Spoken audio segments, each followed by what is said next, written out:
आप सभी का फिर से स्वागत है साइंस जंक्शन के इस खूबसूरत प्लेटफॉर्म पर। तो बच्चों, हम पढ़ रहे हैं लाइफ प्रोसेसेस और आज जो हम पढ़ने जा रहे हैं लाइफ प्रोसेसेस में वो है इसका आखिरी last life process which is excretion. इससे पहले हम nutrition, transportation, respiration already complete कर चुके हैं। एक्सक्रीशन आज हम पढ़ने जा रहे हैं और आज के इस एपिसोड में हम एक्सक्रीशन पूरा डिटेल में डिस्कस कर लेंगे। तो बच्चों, सबसे पहले कि मैडम व्हाट इज एक्सक्रीशन, ठीक है, सबसे पहले तो दिमाग में यही आता है कि मैम एक्सक्रीशन आप बोल रहे हो, होता क्या है एक्सक्रीशन? एक्सक्रीशन क्या होता है बच्चों कि हमारे जो बॉडी है, हमारी बॉडी में हम जो भी न्यूट्रिशन ले रहे हैं वो न्यूट्रिशन जो है कहाँ जा रहा है? हमारी सेल्स के पास। किस काम के लिए जा रहा है? रेस्पिरेशन के लिए जा रहा है, एटीपी फॉर्मेशन के लिए जा रहा है। अब जब कुछ मेटाबॉलिक एक्टिविटीज सेल के अंदर चलती हैं तो सेल के अंदर से भी कुछ मेटाबॉलिक वेस्ट रिलीज होते हैं, निकलते हैं, ठीक है।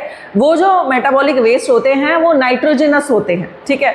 तो ये जो नाइट्रोजनस मेटाबॉलिक वेस्ट हैं, इनको इकट्ठा करके रिमूव करना out of the body is excretion. तो हमारे साइंटिफिक लैंग्वेज में जो हमारी जो डेफिनेशन है वो क्या है, देख लो। रिमूवल ऑफ हार्मफुल, एक second, removal of harmful nitrogenous metabolic waste, main जो है वो है यूरिया एंड यूरिक एसिड, ये भी मैं अभी बताऊंगी, from the body is called excretion, ठीक है। नाइट्रोजनस वेस्ट को बॉडी से बाहर निकालना क्या होता है? एक्सक्रीशन होता है। अब देखो बच्चों, ये जो नाइट्रोजनस वेस्ट हैं ये बहुत तरीके के हो सकते हैं, जैसे ammonia, urea, uric acid, creatinine, ठीक है। क्रिएटिन ये क्या है? ये नाइट्रोजनस वेस्ट है। तो ये जो नाइट्रोजनस वेस्ट हैं इनमें हम जो लोग आते हैं, हम आते हैं यूरियोटेलिक कैटेगरी में। ये जो यूरियोटेलिक का मतलब क्या होता है? ऐसे ऑर्गेनिज्म जो यूरिया एक्सक्रीट आउट करते हैं उनको बोलते हैं यूरियोटेलिक। देखो, इसमें आपको मैं थोड़ा सा ना डिफरेंस बताना चाहूँगी। मेनली जो नाइट्रोजनस वेस्ट एक्सक्रीट आउट करते हैं ऑर्गेनिज्म वो होता है या तो अमोनिया या यूरिया या फिर यूरिक एसिड। बच्चों, जो अमोनिया है वो बहुत ही हैजार्डियस है, बहुत ही टॉक्सिक है, ये बॉडी में रहना नहीं चाहिए, इसे हैंड टू हैंड क्या है, रिमूव, एक्सक्रीट आउट कर देना चाहिए। इसीलिए ये जो अमोनिया है इसको जो ऑर्गेनिज्म एक्सक्रीट आउट करते हैं वो ज़्यादातर मोस्टली किस में मिलते हैं? वाटर में मिलते हैं। एक्वेटिक ऑर्गेनिज्म जो होते हैं वो क्या एक्सक्रीट आउट करते हैं? अमोनिया एक्सक्रीट आउट करते हैं। और अमोनिया जो है वो लगातार डिसॉल्व होता रहता है वाटर में और एक्सक्रीट आउट होता रहता है बॉडी के बाहर, क्योंकि अमोनिया को एक्सक्रीट आउट करने के लिए बहुत ज़्यादा पानी की ज़रूरत होती है, ठीक है। तो अमोनिया जो मोस्टली होता है कैसे ऑर्गेनिज्म मिलते हैं? एक्वेटिक ऑर्गेनिज्म जो होते हैं वो अमोनिया एक्सक्रीट आउट करते हैं। यूरिया जैसे कि हम मैमल्स, ठीक है, टेरेस्ट्रियल जो ऑर्गेनिज्म है, लैंड पे जो ऑर्गेनिज्म रह रहे हैं उनमें हम जो है मैमल्स जो हैं वर्टिब्रेट्स में, वो क्या कर रहे हैं? यूरियोटेलिक कैटेगरी में आ रहे हैं, यानी कि वो यूरिया एक्सक्रीट आउट कर रहे हैं एज अ नाइट्रोजनस वेस्ट, ठीक है। इसको हालांकि ये भी थोड़ा सा डेंजरस होता है, लेकिन इसको hand to hand excrete out करने की ज़रूरत नहीं होती। इसे कुछ टाइम के बाद बॉडी से एक्सक्रीट आउट कर दिया जाए, जैसे कि यूरिन। नॉर्मली जो है एक इंसान 1.5 से 2 लीटर यूरिन जा रहा है 3 से 4 या 5 बार में, ठीक है। तो वो टाइम टू टाइम एक ड्यूरेशन में, एक इंटरवल में जा रहा है, कंटिन्यूस वो बाथरूम में नहीं बैठा हुआ है, ठीक है।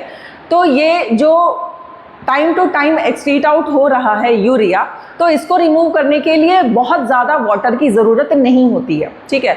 तो ये जो यूरिया है इसको एक्सक्रीट आउट जो करते हैं हम यूरियोटेलिक। इसके बाद आ जाता है यूरिक एसिड, ठीक है।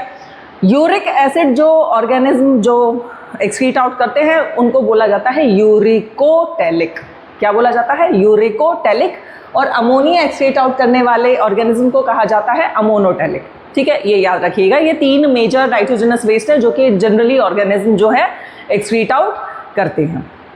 तो ये जो यूरिक एसिड है, ये यूरिक एसिड ऐसे ऑर्गेनिज्म एक्सक्रीट आउट करते हैं जैसे कि एव्स जो है, एव्स यानी कि पक्षी वर्ग बर्ड्स जो होते हैं, वो क्या करते हैं, यूरिक एसिड एक्सक्रीट आउट करते हैं सेमी सॉलिड पेस्ट में, ठीक है, क्योंकि यूरिक एसिड इतना ज़्यादा डेंजरस नहीं होता है और इसको रिमूव करने के लिए कम वाटर की रिक्वायरमेंट होती है।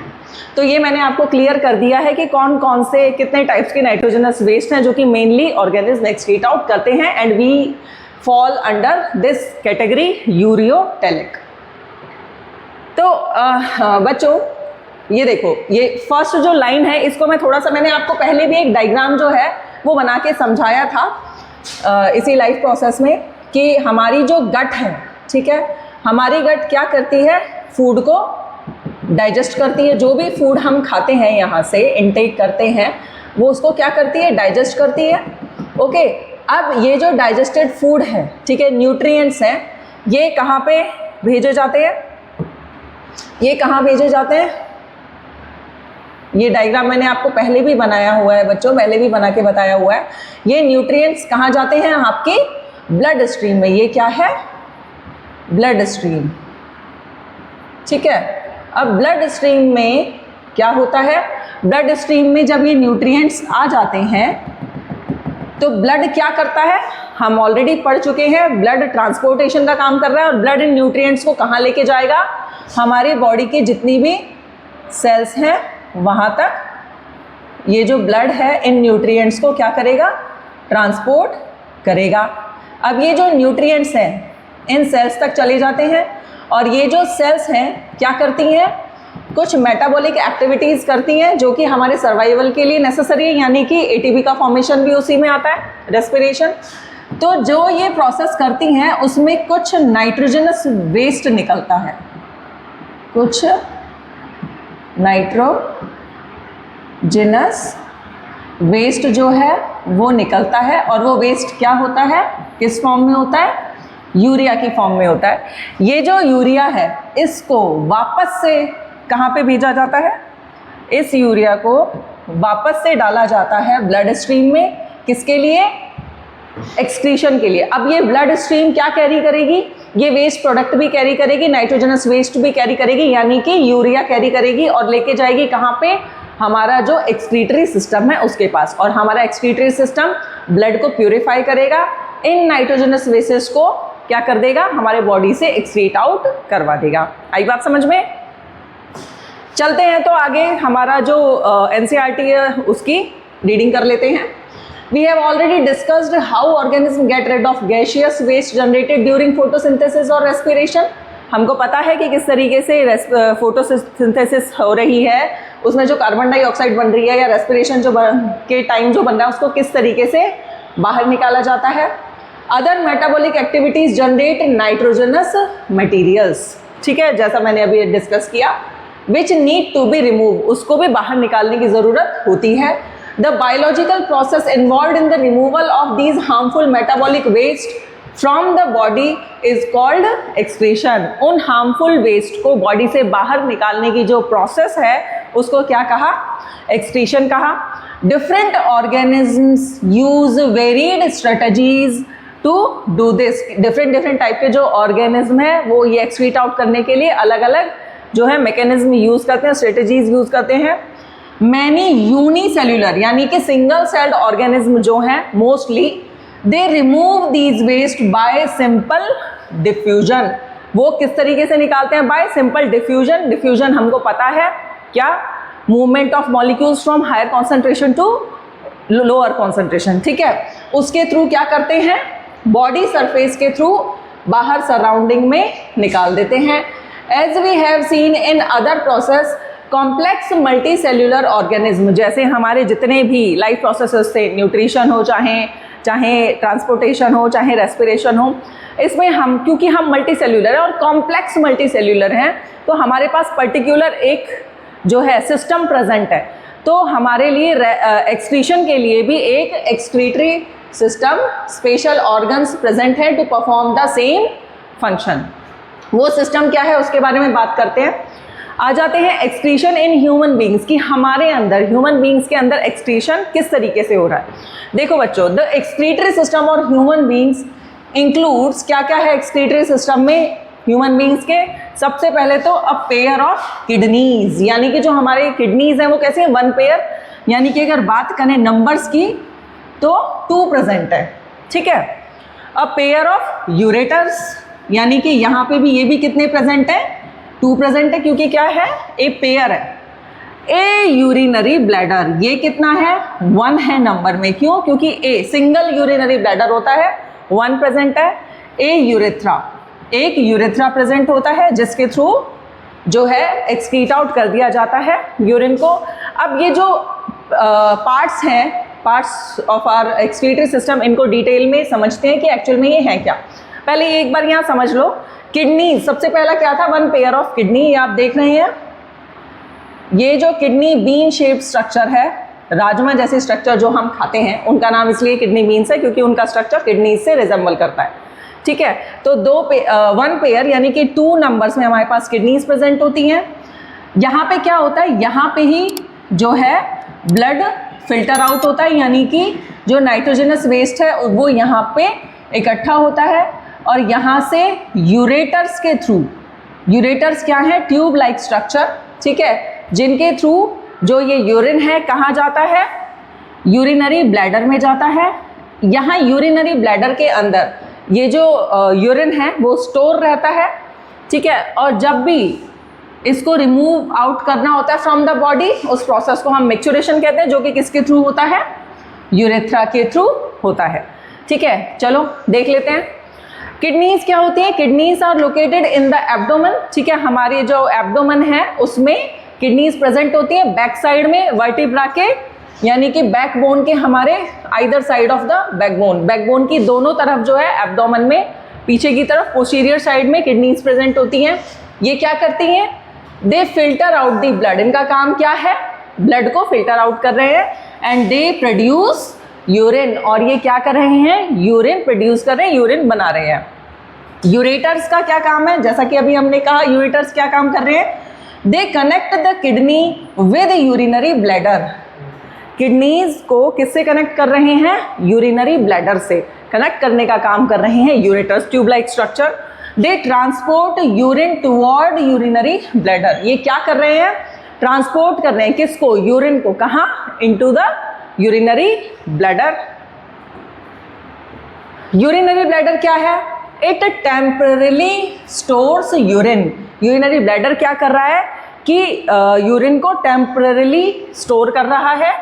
ब्लैडर कैसा होता है, मस्क्यूलर होता है, ठीक है, मसल्स से बना हुआ होता है, जैसे हमारा हार्ट मसल से बना हुआ होता है, मस्क्यूलर होता है, वैसे ब्लैडर भी कैसा होता है, मस्क्यूलर होता है। It is controlled by nervous system, ठीक है बच्चों, नर्वस सिस्टम के थ्रू ही ये कंट्रोल होता है, इस पे रिसेप्टर्स प्रेजेंट होते हैं, ठीक है, जो जैसे ही ये जो यूरिनरी ब्लैडर है वो फुल हो जाता है और अर्ज होती है कि हाँ भाई अब इससे ज़्यादा अगर हुआ यूरिनरी ब्लैडर का साइज तो गड़बड़ हो जाएगी, तो रिसेप्टर्स जो हैं हाइपोथैलेमस में क्या करते हैं, इंफॉर्मेशन भेजते हैं, ठीक है। यूरेथ्रा, यूरेथ्रा का काम क्या होता है, urine released out of the body through urethra, कि जितना भी यूरिन है वो out of the body release करने के काम आता है यूरेथ्रा। बच्चों यहाँ एक बार पढ़ लो, renal artery and renal vein, ये मैं आपको डायग्राम में समझाऊंगी। देखो बच्चों, अभी लास्ट जब हम ट्रांसपोर्टेशन हमने पढ़ा था तो उसमें हमने ब्लड वेसल्स के बारे में पढ़ा था, जिसमें हमने आर्टरी, वेन और कैपिलरीज के बारे में पढ़ा था। तो यहाँ पे वर्ड आया है रीनल आर्टरी। देखो बच्चों, रीनल जो होता है ना वर्ड, रीनल हमेशा रिलेटेड होता है टू किडनीज या फिर एक्सक्रीटरी सिस्टम, ठीक है। रीनल कहीं भी वर्ड आ जाए तो आपको ये समझ लेना है कि वो किससे रिलेटेड है, किडनीज से रिलेटेड है, एक्सक्रीटरी सिस्टम से रिलेटेड है। ऐसे कार्डियक वर्ड अगर आ जाता है तो किससे रिलेटेड है, हार्ट से रिलेटेड है, कार्डियक अरेस्ट, हार्ट अटैक, ठीक है। तो कार्डियक किससे रिलेटेड है, हार्ट से रिलेटेड है, और रीनल किडनी से रिलेटेड है। तो रीनल आर्टरी, आर्टरी का काम क्या था, आर्टरी का काम क्या था, टू कैरी ऑक्सीजनेटेड ब्लड। क्या कैरी कर रही है ये आर्टरी, ऑक्सीजनेटेड ब्लड को कैरी कर रही है। रीनल आर्टरी यानी कि ये वो आर्टरी है जो कि ऑक्सीजनेटेड ब्लड को कहाँ लेकर आ रही है, इनटू द किडनीज लेकर आ रही है। लेकिन साथ में ये और क्या कर लेकर आ रही है, वेस्ट मटेरियल, वेस्ट नाइट्रोजनस जो वेस्ट है मेटाबॉलिक एक्टिविटीज़ के थ्रू जो जनरेट हुआ है उसको भी साथ में कैरी कर रही है, लेकर आ रही है, ठीक है।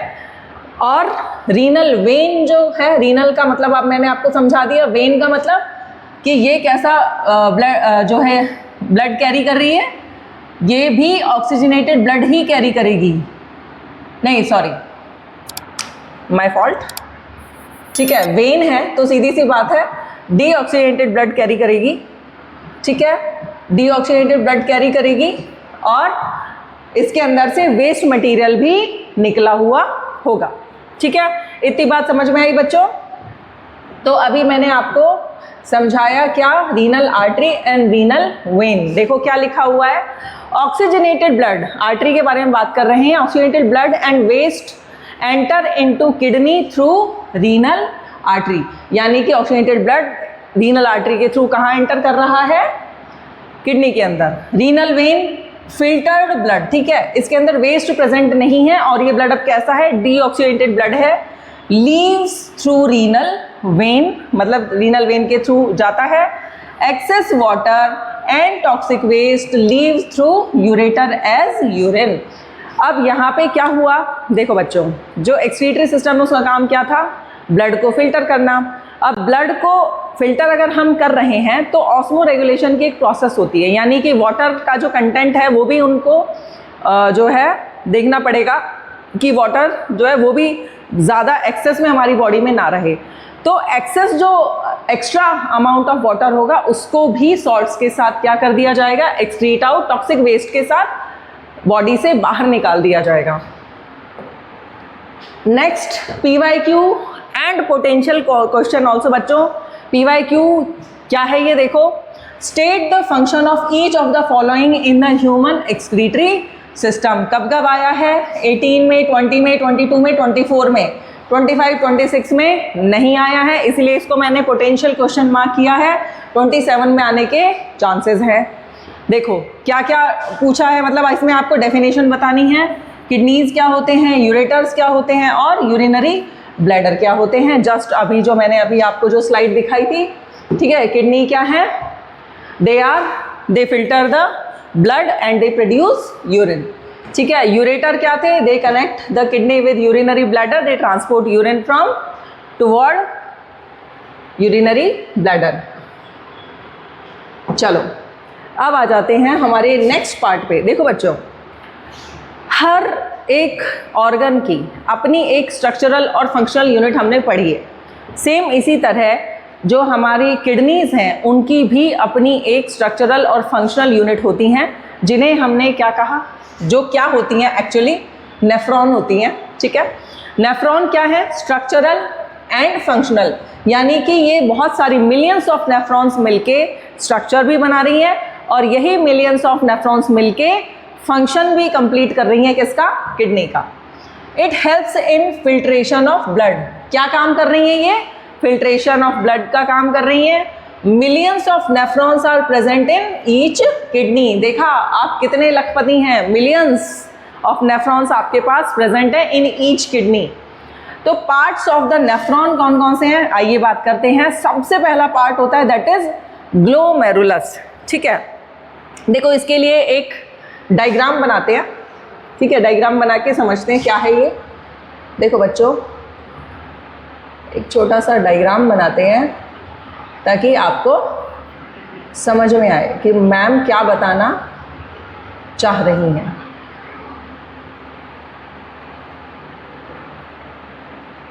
खुश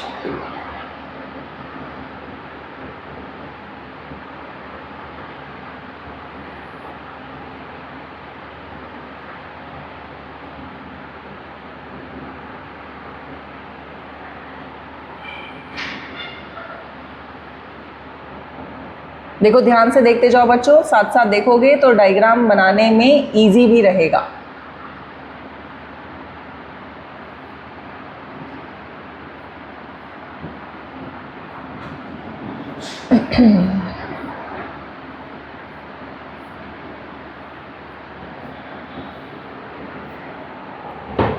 हाँ देखो, ये डायग्राम है एक सिंगल नेफ्रॉन का। किसका है? सिंगल नेफ्रॉन का।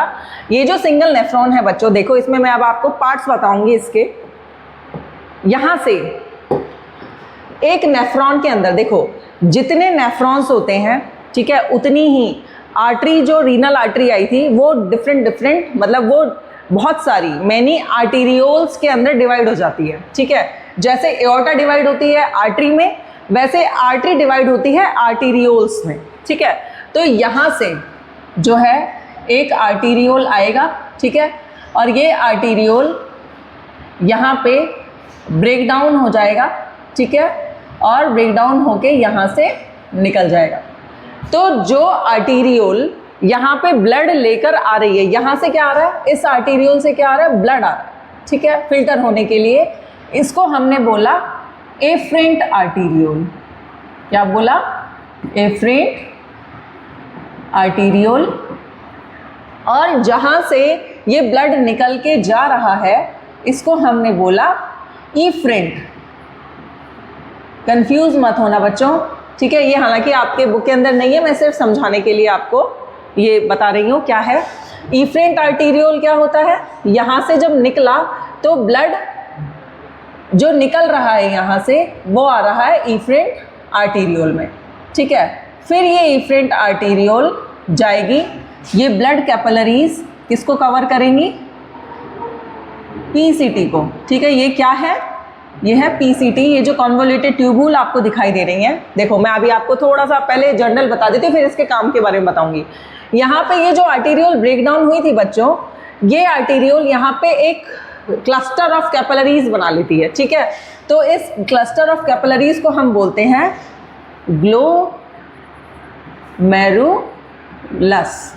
क्या बोलते हैं? ग्लोमेरुलस। एक सेकेंड,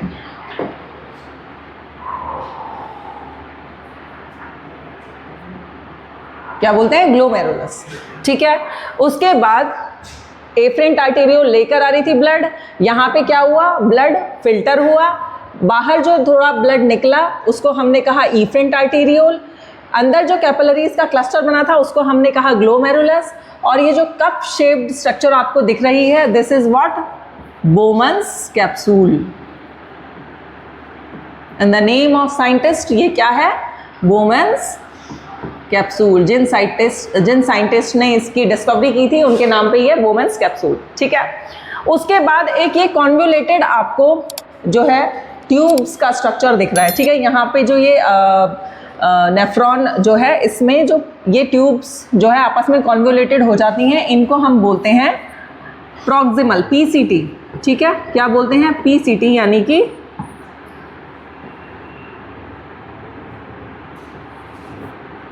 प्रॉक्सिमल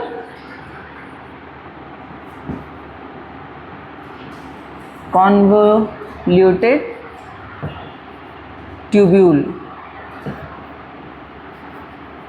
ठीक है।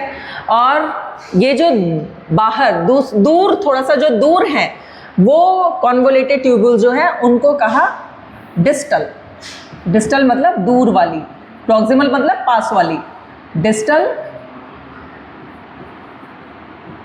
Convoluted tubules. देखो बच्चों, अब ये किसके रेस्पेक्ट में दूर और पास है? बोमन्स कैप्सूल के रेस्पेक्ट में, ठीक है। जो कॉन्वोलेटेड ट्यूब्यूल बोमन्स कैप्सूल के पास है उसको क्या कहा? PCT, proximal convoluted tubule. और जो बोमन्स कैप्सूल से दूर है उसको क्या कहा? डीसीटी। इसके बीच में ही आपको एक यू शेप्ड स्ट्रक्चर दिखाई दे रहा है बच्चों, this is loop of Henle's. Loop of Henle's, ठीक है। ये जो लूप ऑफ हेनले है, इसमें भी आप ये देखेंगे कि ये जो नीचे उतर रही है इसको बोलेंगे डिसेंडिंग लूप ऑफ हेनले, और जो ये ऊपर चढ़ रही है, क्योंकि फिल्टर यहाँ से जो ब्लड का ये जो फिल्ट्रेट आया, ये इसका डायरेक्शन क्या है? इधर से ये नीचे उतरेगा और इधर से ये ऊपर चढ़ेगा, ठीक है। तो नीचे उतरने वाली को हम क्या कहेंगे? डिसेंडिंग, और ऊपर चढ़ने वाली लिम्ब को हम क्या कहेंगे? असेंडिंग। डिस्टल कॉन्वोलेटेड ट्यूब्यूल से होते हुए ये जो यूरिन है, ये जो फिल्ट्रेट है एक्चुअली, ये फिल्ट्रेट यहाँ पे आकर कहाँ मिल गया? कलेक्टिंग डक्ट में। कहाँ मिल गया? कलेक्टिंग डक्ट में आकर मिल गया। स्ट्रक्चर अब आपको समझ में आ रहा होगा, एक बार दोबारा से बता देती हूँ। एफरेंट आर्टीरियल ब्लड लेकर आई, क्या करने के लिए? फिल्टर करने के लिए, ठीक है। क्लस्टर ऑफ कैपिलरीज बना, जिसको हमने क्या कहा? ग्लोमेरुलस। जो आर्टीरियल बाहर निकली उसको हमने क्या कहा? इफरेंट। याद करने का तरीका, E for efferent, E for exit, ठीक है। फिर ये जो ब्लड कैपिलरीज है उन्होंने किसको? कॉन्वोलेटेड ट्यूब्यूल्स को, जिन कॉन्वोलेटेड ट्यूब्यूल्स को सराउंड किया वो कौन सी थी? Proximal convoluted tubule. उसके बाद ये जो ब्लड कैपिलरीज आपको दिख रही हैं ये डायरेक्ट लूप ऑफ हेनले को सराउंड नहीं करेंगी, ये सबसे पहले जाएंगी सीधे डिस्टल कॉन्वोलेटेड ट्यूब्यूल में, ठीक है। और यहाँ से होते हुए फिर वापस आएंगी और फिर उसके बाद ये जाकर सराउंड करेंगी लूप ऑफ हेनले को।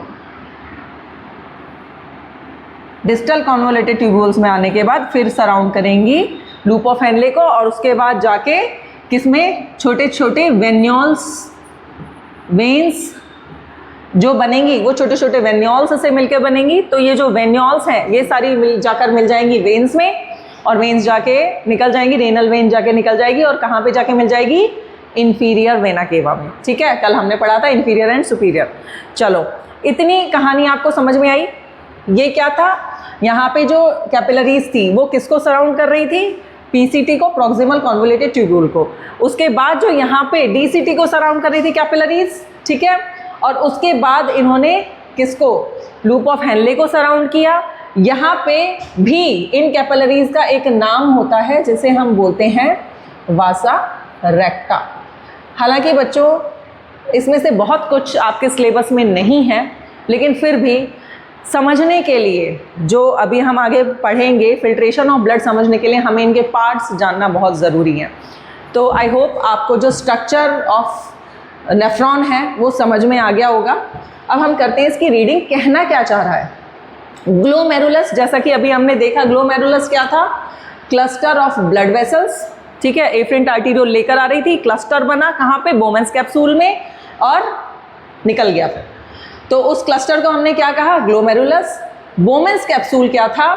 Cup shaped structure that surrounds glomerulus. क्या है वो? कप शेप्ड स्ट्रक्चर है जो किसको सराउंड कर रहा है? ग्लोमेरुलस को, यानी कि ब्लड कैपिलरीज को। And it collects the filtrate, और ये क्या करता है? फिल्ट्रेट कलेक्ट करता है। Tubules, proximal and distal convoluted tubules and collecting duct, ये क्या है? ये पार्ट हैं नेफ्रॉन के। बच्चों देखो, वैसे तो जो कलेक्टिंग डक्ट है वो एक सिंगल नेफ्रॉन का पार्ट नहीं होता, ठीक है। देखो मैंने जो डायग्राम भी अभी आपको बनाया है यहाँ पे, तो ये जो मैंने निकाले हैं ये क्या हैं? ये अदर नेफ्रॉन्स की डीसीटीज हैं, ठीक है, जो कि यहाँ पर आकर जुड़ेंगी। तो कलेक्टिंग डक्ट किसी एक सिंगल नेफ्रॉन का पार्ट नहीं है, ये कलेक्टिव है। बहुत सारी नेफ्रॉन्स आकर इनका डिस्टल पार्ट मिलकर यहाँ पर इसमें ओपन होता है कलेक्टिंग डक्ट में, ठीक है बच्चों। तो ये वही डायग्राम है जो अभी हमने खुद से बनाया था, ठीक है। यहाँ पे ये क्या था?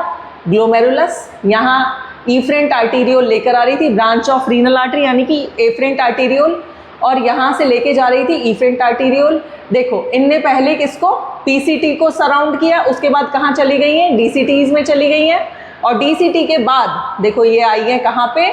लूप ऑफ हेनले को सराउंड किया, उसके बाद वेन्स में चली गई हैं, ठीक है, ब्रांच ऑफ रीनल वेन।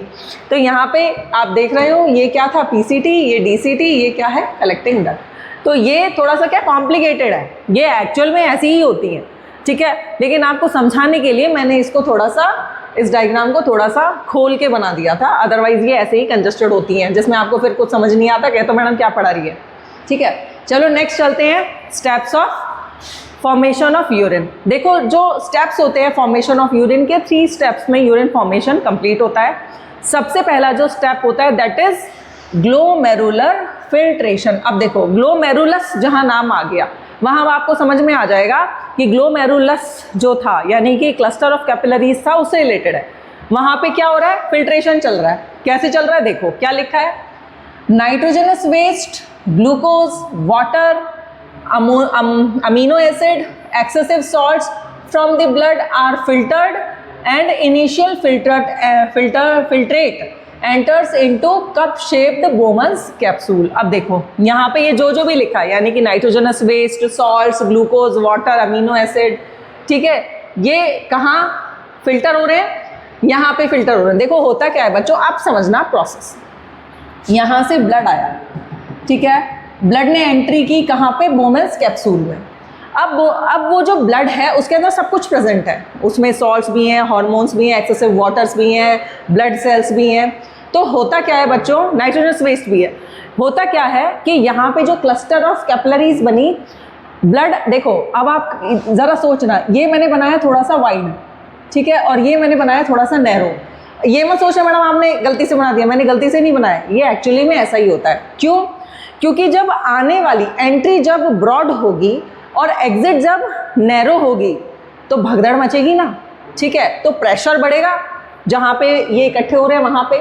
तो यहाँ क्या होता है, एक प्रेशर जनरेट होता है क्योंकि एग्जिट जो है वो नैरो है ना, तो यहाँ प्रेशर जनरेट होता है और जितने भी excessive nitrogenous waste, excessive water, salts, hormones, glucose, everything, blood cells, even also proteins, ये सब क्या हो जाते हैं, यहाँ पर फिल्टर हो जाते हैं उस प्रेशर की वजह से, ठीक है, एक्सेप्ट कुछ ब्लड सेल्स और प्रोटीन्स, ठीक है। सारा मटेरियल कहाँ आ जाता है, यहाँ आ जाता है बोमन्स कैप्सूल में। इसको हमने क्या कहा, जो ये फर्स्ट जो स्टेप था, क्या कहा हमने इस फर्स्ट स्टेप को, पेन का कलर चेंज करती हूँ मैं, इस फर्स्ट स्टेप को हमने क्या कहा, ग्लोमेरुलर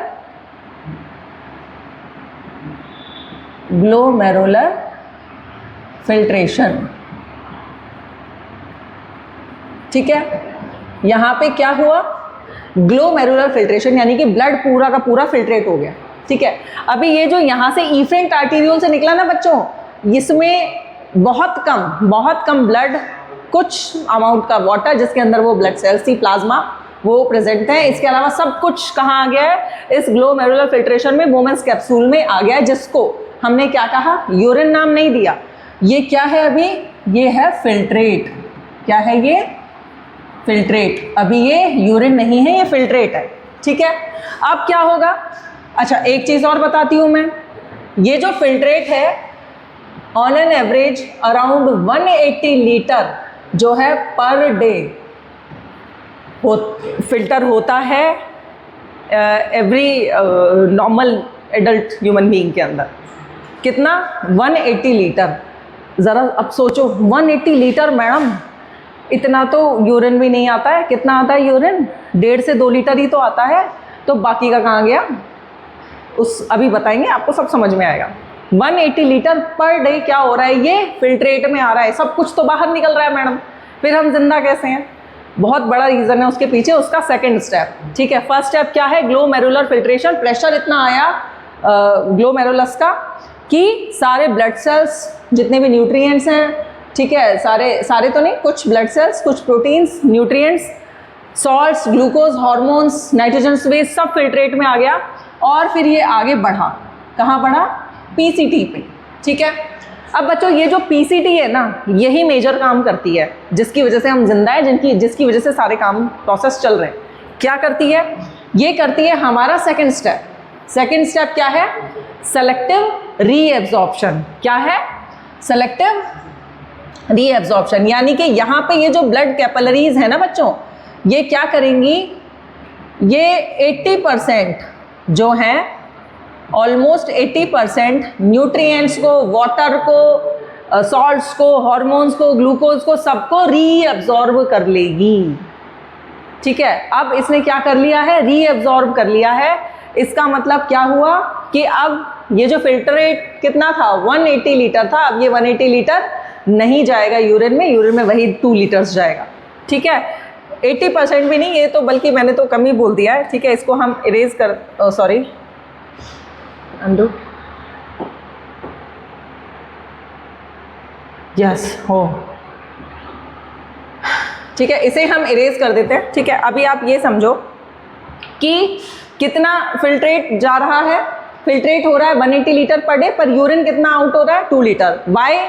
क्वेश्चन आता है, इस साल भी पूछा गया था, क्यों हो रहा है ऐसा? क्योंकि ये जो बाकी का 178 लीटर है वो कहाँ पे रीअब्जॉर्ब कर लिया गया है? इनटू पीसीटी में, प्रॉक्सिमल कॉन्वोल्यूटेड ट्यूब्यूल में, किसके थ्रू? इन ब्लड कैपिलरीज के थ्रू वापस से रीअब्जॉर्ब कर लिया गया।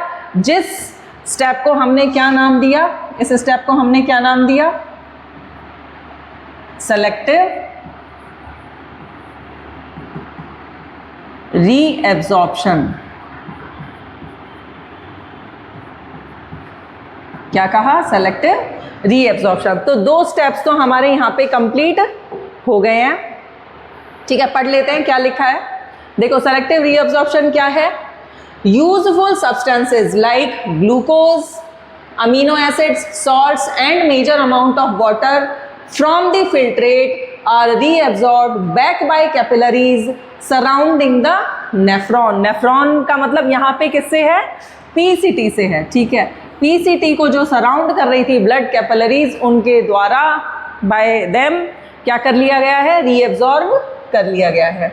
Next, tubular secretion. अब क्या होगा बच्चों, जब ये रीअब्सॉर्प्शन का काम चल रहा था ना, तो कुछ नाइट्रोजनस वेस्ट, कुछ urea, extra water and salts, ये क्या हो गए थे? रीअब्सॉर्ब हो गए थे दोबारा हमारी बॉडी में।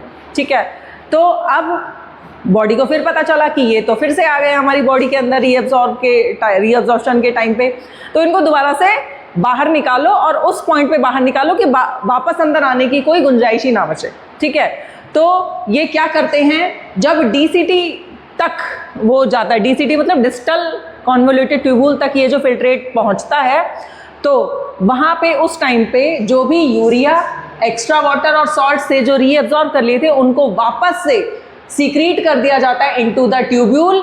और ये ट्यूब्यूल क्या थी? DCT, which open up into the collecting duct. जो किस में ओपन हो रही है? कलेक्टिंग डक्ट में, and then into the ureters. और कलेक्टिंग डक्ट में जो यूरिन इकट्ठा हो जाएगा वो कहाँ जाएगा बाद में? यूरेटर्स के थ्रू यूरिनरी ब्लैडर में। ठीक है, तो बच्चों ये थे steps of formation of urine in human beings. ठीक है, तो नोट क्या है? नोट क्या दिया गया है? Removal of urine outside the body is known as urination और मिक्चुरेशन। बच्चों, मिक्चुरेशन के नाम से भी क्वेश्चन पूछा जा सकता है, जो आपको पता होना चाहिए कि यूरिनेशन इज मिक्चुरेशन, कि removal of this urine outside of the body is urination और micturition. Amount of water reabsorbed depends on. अब ये जो वाटर का जो अमाउंट था, रीएब्सॉर्ब कितना करना है, कैसे करना है नहीं करना है, ये 2 चीज़ों पे डिपेंड करता है। कौन कौन सी?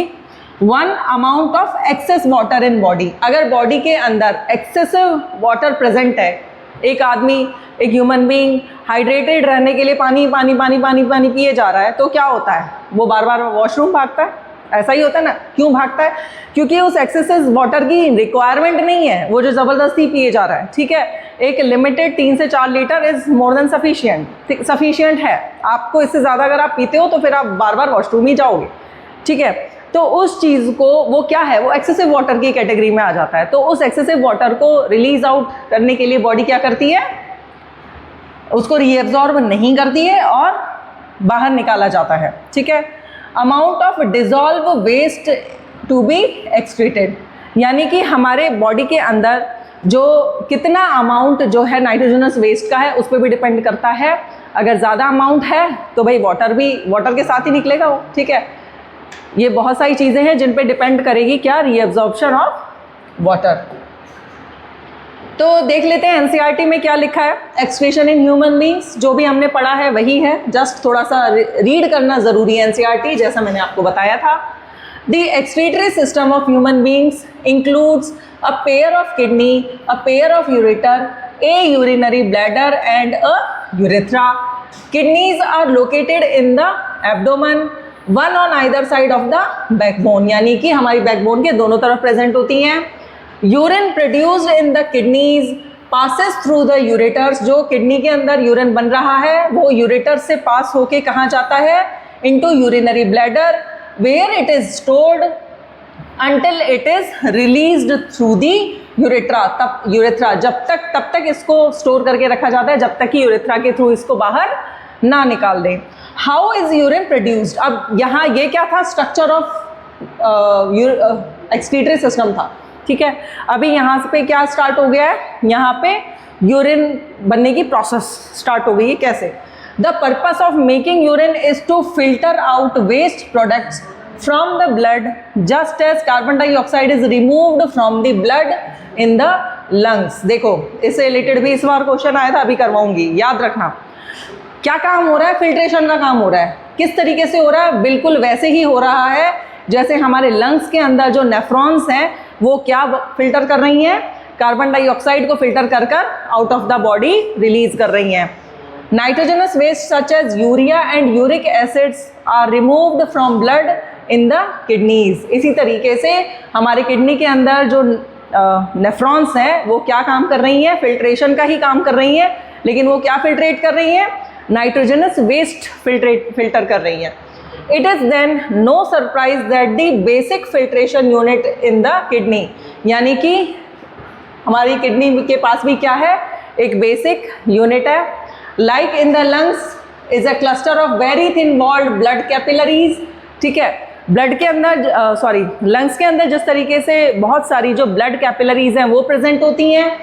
Each capillary cluster in the kidney is associated with the cup shape end of a coiled tube called Bowman's capsule. हमारी जो नेफ्रॉन है उसमें एक ब्लड कैपिलरीज प्रेजेंट है, बहुत सारी ब्लड कैपिलरीज प्रेजेंट हैं, और वो क्या बना रही है? ग्लोमेरुलस बना रही हैं, और वो किससे सराउंड हो रही हैं? बोमेंस कैप्सूल से सराउंड हो रही हैं। That collects the filtrate. बोमेंस capsule का काम क्या था? फिल्ट्रेट को कलेक्ट करना। Each kidney has large numbers of these filtration units called nephrons. Her kidney में मिलियंस ऑफ नेफ्रॉन्स प्रेजेंट होते हैं। पैक्ड क्लोज टुगेदर, आपस में बहुत ज़्यादा क्लोज प्रॉक्सिमिटी के साथ ये पैक होते हैं। Some substances in the initial filtrate such as glucose, amino acid, salts and major amount of water are selectively reabsorbed as the urine flows along the tube. यानी कि फिल्ट्रेशन का काम हो गया है। सेकेंड स्टेप कौन सा आ गया हमारा? सेलेक्टिव रीअब्जॉर्प्शन, जो कि कर लिया है।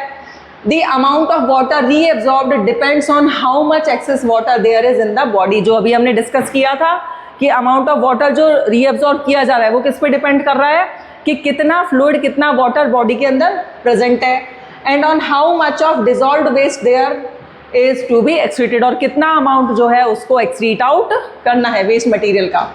The urine forming in each kidney eventually enters a long tube. जो भी यूरिन बना हर किडनी में वो एक लॉन्ग ट्यूब में एंटर कर रहा है, और वो कौन सी है long tube? Ureter. Which connects the kidney with the urinary bladder. जो क्या कर रही है? किडनी को किससे कनेक्ट कर रही है? यूरिनरी ब्लैडर से कनेक्ट कर रही है। Urine is stored in the urinary bladder until the pressure of the expanded bladder leads to the urge to pass it out through the urethra। कब तक स्टोर किया जाता है? जब तक कि वो फुल ना हो जाए, जब तक कि अर्ज ना हो कि इसको अब बाहर निकाल के आना है। और वो अर्ज कौन रेगुलेट कर रहा है? नर्वस सिस्टम रेगुलेट कर रहा है। रिसेप्टर्स प्रेजेंट होते हैं इसकी वॉल्स में, ठीक है, जिससे जो कि हमारे माइंड तक, हमारे सीएनएस तक क्या पहुंचाते हैं? ये इंफॉर्मेशन पहुंचाते हैं कि रिलीज आउट करना है। The bladder is muscular, so it is under nervous control as we have discussed elsewhere. As a result we can usually control the urge of urinate. ये पीवाईक्यू बच्चों, एक्चुअली में ये PYQ तो है नहीं, ये तो इसी साल का है, ठीक है, 26 का, अभी जस्ट 2-3 महीने पहले का ही है। क्या क्वेश्चन है? अच्छे से पढ़ना। देखो ये क्या था? एक केस स्टडी बेस्ड जो है क्वेश्चन है, केस बेस्ड क्वेश्चन। क्या है? Kidneys help to regulate the volume of fluid and various metabolites waste products in the body. Normally kidney filter about 180 litre of fluid daily, but the volume actually is excreted out is only 1 liter or 2 liter a day. Patients with kidney failure can be saved by dialysis and kidney transplant. ये अभी हम पढ़ेंगे। अभी आप देखो हो क्या रहा है इसमें, जो अभी हमने पढ़ा उससे रिलेटेड ये क्वेश्चन है, ठीक है। क्या है? फर्स्ट क्वेश्चन क्या था? ये 1 नंबर का था, ये भी 1 नंबर का था, ये 2 नंबर का क्वेश्चन था, और के अंदर ऑप्शन भी था, ठीक है। तो टोटल जो था ये 4 मार्क्स का क्वेश्चन था, ठीक है। केस स्टडी बेस्ड था। Right the structure and function of Bowman's capsule. तो स्ट्रक्चर कैसा है वोमेंस कैप्सूल का? कप शेप्ड स्ट्रक्चर है। और फंक्शन क्या है वोमेंस कैप्सूल का? To collect the filtrate. बस इतना सा आंसर और 1 नंबर पूरे आपके। All the kidneys filter a large amount यानी कि 180 litre daily of fluids, still the excretion from the body is only 1 litre और 2 लीटर। ये वही क्वेश्चन है जो अभी डिस्कस किया, 180 लीटर फ्लूइड फिल्ट्रेट हो रहा है, तो यूरिन 1 से 2 लीटर ही क्यों हो रहा है भाई? इसलिए क्योंकि most of the filtrate is selectively reabsorbed by PCT. ठीक है, तो सेलेक्टिव रीअब्सॉर्प्शन का स्टेप यहाँ पे आएगा। नेक्स्ट है 2 मार्क्स का, what is excretion, why it is necessary for any living organism. क्या है एक्सक्रीशन, क्या होता है? To removal of nitrogenous metabolic waste products from the outside the body is excretion. And why it is necessary? Because nitrogenous waste are hazardous for our health. If we do not excrete out them, then what happens? They accumulate in our organs, यानी कि हमारी body में ही घूमते रहते हैं और किसी भी ऑर्गन में जाके accumulate होते रहते हैं नाइट्रोजनस वेस्ट। और क्या होता है, जहाँ जिस ऑर्गन पे एक्यूमुलेट हो जाते हैं वो ऑर्गन डिस्ट्रॉय हो जाता है, डैमेज हो जाता है, प्रॉपर फंक्शन नहीं कर पाता है, and it leads to hazardous effects. ठीक है, और state 2 similarities between lungs and kidneys, जो मैंने अभी आपको बताया। इस साल का क्वेश्चन है, देखो कोई सोच भी नहीं सकता कहाँ से दिया, इसलिए मैंने कहा एनसीईआरटी की रीडिंग करना बहुत ज़रूरी है। कहीं से भी कैसा भी क्वेश्चन उठा के दे सकते हैं, ये क्वेश्चन किसी ने सोचा भी नहीं होगा और अटैम्प्ट भी बहुत कम बच्चों ने किया। ठीक है, क्या है? 2 सिमिलरिटीज बतानी है आपको, किस किस के बीच में? लंग्स के बीच में एंड किडनीज के बीच में। देखो बच्चों, सबसे पहली सिमिलरिटी तो एक ही है कि दोनों का काम क्या है? फिल्ट्रेशन का काम है, कि both the units work as a filtration unit. ठीक है, सेकेंड सिमिलरिटी क्या है? देखो कि वो क्या जो लंग्स हैं वो क्या एक्सक्रीट आउट कर रहे हैं, वो क्या फिल्टर कर रहे हैं? लंग्स जो है वो कार्बन डाइऑक्साइड को फिल्टर करके आउटसाइड भेज रहे हैं, जबकि किडनीज क्या कर रही है? नाइट्रोजनस वेस्ट को एक्सक्रीट आउट करके बाहर भेज रही है। ठीक है, तो ये 4 नंबर का क्वेश्चन इसी साल का था। Next PYQ and potential question also. ठीक है, हाउ इज यूरिन प्रोड्यूस, यानी कि इसमें आपको पूरा प्रोसेस लिखना है, तीनों स्टेप लिखने हैं। ठीक है, glomerular filtration, selective reabsorption and tubular secretion, तीनों स्टेप्स आपको इसके अंदर मेंशन करने हैं। In the human body explain the basic process of urine formation. कब कब आया हुआ है? 18, 20, 22, 24, 25 में नहीं आया, 6 में नहीं आया, 27 में आने के पूरे चांसेस है बच्चों। ठीक है, पोटेंशियल क्वेश्चन स्टॉप मार्क कर लेना। नेक्स्ट PYQ, ये भी अगेन पोटेंशियल क्वेश्चन है। Write 1 specific function of each one of the following organs in relation to excretion in human beings. कौन कौन से? Renal artery. रीनल आर्टरी क्या है? आप सबको पता है क्या है renal artery? It carries oxidated blood with waste into the kidneys. Urethra क्या है? Urethra, through urethra we remove our urine from outside the body. Glomerulus क्या है?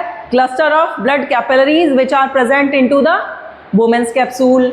Tubular part of nephron, 2 part है हमारे ट्यूबुलर पार्ट नेफ्रॉन के, PCT and DCT, और दोनों ही tubular part का काम क्या है? एक का काम है सेलेक्टिव रीअब्सॉर्प्शन का और दूसरे का काम क्या है? ट्यूबुलर सिक्रीशन का। तो ये क्वेश्चन कब कब आया हुआ है? 20 में, 22 में, 25 में, 27 में आने के चांसेस हैं, स्टार मार्क कर लेना, पोटेंशियल क्वेश्चन। नेक्स्ट आ जाते हैं बच्चों हीमोडायलिसिस। देखो बच्चों, क्या होता है कि भगवान ने हमको सारे ऑर्गन प्रॉपर तरीके से चलते वर्किंग कंडीशन में जो है देकर धरती पे भेजा था, पर due to our life styles, due to bad eating habits, क्या हो गया है कि अब, और जो पोल्यूशन हमारे एनवायरनमेंट के अंदर हो गया है, हमारे जो ऑर्गन्स हैं उस तरीके से वर्क नहीं कर पाते जिस तरीके से दे सपोज टू वर्क। ठीक है, तो क्या होता है कि कभी डेफिशिएंसी आ जाती है, कभी डैमेज हो जाता है, कभी किडनी फेलियर हो जाता है। तो उस चीज़ के लिए ऑप्शंस क्या होते हैं? या तो आप किडनी ट्रांसप्लांट कराओ, वो तो सबसे लास्ट ऑप्शन होता है, क्योंकि हर किसी की बॉडी जो होती है वो किसी जो भी डोनर है उससे उसका टिश्यू मैच ना हो पाए, सेल्स मैच रिकॉग्नाइज ना कर पाए, तो बॉडी क्या करती है? ऑटो इम्यून सिस्टम को एक्टिवेट कर देती है। यानी कि अपने बॉडी के अंदर अगर किसी दूसरे पेशेंट, दूसरे पर्सन का जो है किडनी या कोई भी ऑर्गन हमारी बॉडी के अंदर इंट्रोड्यूस किया जाए तो कुछ टाइम के बाद बॉडी उसको रिजेक्ट करना स्टार्ट कर देती है, यानी कि बॉडी उस ऑर्गन को एक्सेप्ट नहीं कर पाती है, तो इट इज़ मोर डेंजरस। उससे पहले का जो स्टेप होता है दैट इज़ हीमोडायलिसिस। अगर किसी की किडनी फेल हो गई है तो किडनी फेल होती है तो क्या होता है, हीमोडायलिसिस कराया जाता है। हीमोडायलिसिस क्या है बच्चों, ये होता है एक तरीके से आर्टिफिशियल किडनी, ठीक है। आर्टिफिशियल किडनी यानी कि एक मशीन है, ये डायलिसिस मशीन, जहाँ पे जो पर्सन है, जो पेशेंट है, उसका ब्लड बाहर लिया जाता है, ठीक है। उसको बिल्कुल वैसा ही एनवायरनमेंट दिया जाता है जैसा किडनी का होता है, ठीक है। वहाँ पे जो ट्यूब्यूल्स प्रेजेंट होती हैं वहाँ से बिल्कुल वैसा ही वर्किंग होता है जैसा हमारी नेफ्रॉन्स कर रही हैं, और ब्लड को फिल्टर आउट करके वापस से उस पेशेंट में डाल दिया जाता है। प्रोसेस क्या है देखो, in case of kidney failure accumulation of poisonous waste takes place in the body which can lead to death. जैसा कि अभी हमने डिस्कस किया कि एक्यूमुलेशन होने लग जाता है नाइट्रोजनस वेस्ट का, जिसकी वजह से किसी इंसान की डेथ भी हो सकती है। In that case to remove waste products from the body haemodialysis is to be done. तो उसके लिए नाइट्रोजनस वेस्ट को एक्सक्रीट आउट करने के लिए क्या करना चाहिए, क्या ऑप्शन है हमारे पास, haemodialysis. Haemodialysis contain a number of tubes with a semi permeable lining, यानी कि हीमोडायलिसिस में क्या है, डायलाइजिंग मशीन है जिसके अंदर नंबर ऑफ ट्यूब्स होती हैं with semi permeable lining. These tubes are hanged in a tank which is filled with dialyzing fluid। ये जो ट्यूब्स हैं वो किस में हैंग की गई है, एक टैंक के अंदर, जिसमें क्या प्रेजेंट है, dialysing fluid. This fluid has the same osmotic pressure. देखो बहुत इंपॉर्टेंट है, ये जो फ्लूइड है उसमें क्या है, सेम ऑस्मोटिक प्रेशर है as blood except it lacks nitrogenous waste. उसके अंदर क्या नहीं है, उस फ्लूइड के अंदर सिर्फ नाइट्रोजनस वेस्ट नहीं है, इसके अलावा बिल्कुल सेम ऑस्मोटिक प्रेशर वहाँ पे होता है। Patient's blood is pass through these tubes, the waste products from the blood passes into dialysing fluid by diffusion. The purified blood is pumped back into the patient. जो blood purify हो गया उसको वापस से पेशेंट के अंदर pump कर दिया जाता है। This process is similar to the function of the kidney but it is different because there is no reabsorption involve. देखा यहाँ पे सेकेंड ऑप्शन प्रेजेंट ही नहीं है, कौन सा, सेलेक्टिव रीअब्जॉर्प्शन यहाँ पर होता ही नहीं है। In a healthy adult the glomerular filtrate in the kidneys is about 180 litre per day but only 1 or 2 liter urine is excreted out per day because the remaining filtrate is reabsorbed in the kidney tubules। ये जो अभी हम discuss कर चुके हैं। तो ये आपके एनसीईआरटी का डायग्राम है बच्चों। देखो हीमोडायलिसिस कैसा हो रहा है कि जो पेशेंट है उसके आर्टरी से जो है ब्लड को लिया गया, ठीक है, line from the artery to pump. फिर ब्लड जो है देखो डायलाइजिंग ट्यूब्स यहाँ पे प्रेजेंट है, ठीक है, और ये जो फ्लूइड इसमें भरा है येलो कलर का, ये डायलाइजिंग सॉल्यूशन है। इसका ऑस्मोटिक प्रेशर बिल्कुल वैसा ही है जैसे ब्लड का होता है, बस इसके अंदर क्या प्रेजेंट नहीं है, नाइट्रोजनस वेस्ट प्रेजेंट नहीं है। तो इस डायलाइजिंग फ्लूइड में, सॉल्यूशन में जो नाइट्रोजनस वेस्ट है वो by the process of osmosis कहाँ चला जाएगा, यानी कि हाई नाइट्रोजनस वेस्ट जो है वो हाई कॉन्सेंट्रेशन से लो में जाएगा और यहाँ पे इकट्ठा हो जाएगा। बाकी फिल्टर जो ब्लड है, फिल्टर्ड ब्लड वापस से वेन के अंदर, पेशेंट के अंदर वापस से भेज दिया जाएगा, डाल दिया जाएगा, ठीक है बच्चों। तो ये था हीमोडायलिसिस का प्रोसेस। नेक्स्ट अभी जो हमने पढ़ा था that was excretion in human beings, excretion in organism. अब हम पढ़ेंगे एक्सक्रीशन इन प्लांट्स। देखो एक्सक्रीशन इन प्लांट्स, देखो प्लांट के क्या क्या सबसे पहले तो प्रोडक्ट्स होते हैं। कार्बन डाइऑक्साइड वेस्ट प्रोडक्ट निकलता है, किसका होता है कार्बन डाइऑक्साइड, रेस्पिरेशन का वेस्ट प्रोडक्ट होता है, ठीक है। It is produced during respiration, removed through stomata, किसके थ्रू बाहर निकल जाते हैं, स्टोमेटा के थ्रू। ऑक्सीजन वेस्ट प्रोडक्ट होता है produced during photosynthesis, removed through stomata. Photosynthesis में बनता है ऑक्सीजन और स्टोमेटा के थ्रू ही बाहर निकल जाता है। वाटर भी किसका, रेस्पिरेशन और फोटोसिंथेसिस दोनों का प्रोडक्ट होता है, और रिमूव्ड थ्रू ट्रांसपिरेशन, जो लास्ट लेक्चर में हमने डिस्कस किया था, ट्रांसपिरेशन के थ्रू ये बाहर निकल जाते हैं। वेस्ट प्रोडक्ट्स कहाँ स्टोर होते हैं? वैक्यूल्स में, लीव्स में। और लीफ क्या होती है आपको पता है, एक टाइम के बाद लीफ क्या कर जाती है? फेल ऑफ हो जाती है, गिर जाती है, झड़ जाती हैं। Waste products as gums and resins, जो गम्स और रेजेंस जो हैं हम घर में खाते हैं, ठीक है, वो इनका वेस्ट प्रोडक्ट है। किनका?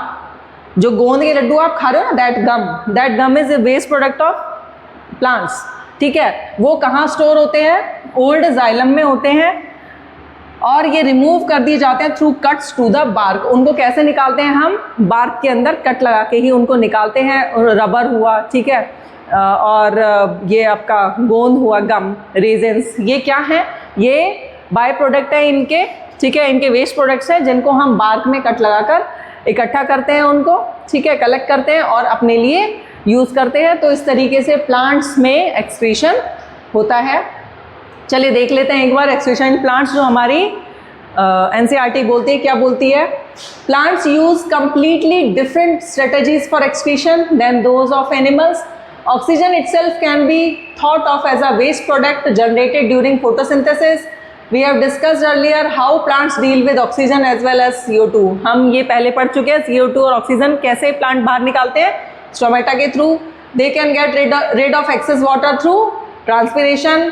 For other waste, plants use the fact that many of these tissues consist of dead cells, dead xylems जो होते हैं, and that they can even lose some parts such as leaves. Many plants waste products are stored in cellular vacuoles. Waste products may be stored in leaves that fell off. ये क्या होता है? fell off हो जाते हैं। Other waste products are stored as raisins, gums, especially in old xylem. ठीक है, जो ये raisins होते हैं और gums होते हैं old xylem में store रहते हैं। Plants also excrete some waste substances into the soil around them. Plant जो और भी अदर सब्सटेंसेस होते हैं उनको किसके थ्रू? सॉइल में निकाल देते हैं। उनके आसपास, जो रूट्स के आसपास जो सॉइल होती है उसके अंदर निकाल देते हैं, एक्सक्रीट आउट कर देते हैं। तो बच्चों, थैंक यू सो मच। ये था टोटल हमारा एक्सक्रीशन। आज के एपिसोड में हमने एक्सक्रीशन ख़त्म कर दिया है और इसके साथ ही हमारा लाइफ प्रोसेस जो चैप्टर है यहाँ पे कंप्लीट होता है। नेक्स्ट लेक्चर में आपके लिए नेक्स्ट चैप्टर लेकर आएंगे। Stay tuned for that next chapter. हमारे चैनल को, साइंस जंक्शन के चैनल को लाइक करिए, शेयर कीजिए, सब्सक्राइब कीजिए और बने रहिए इसी तरीके से। आप लोगों का प्यार हमारे लिए बहुत इम्पॉर्टेंट है, तो अपना प्यार दर्शाते रहिए, हमारे ऊपर शावर करते रहिए, ठीक है। तो बच्चों, thank you so much. Stay tuned for our next lecture. Thank you.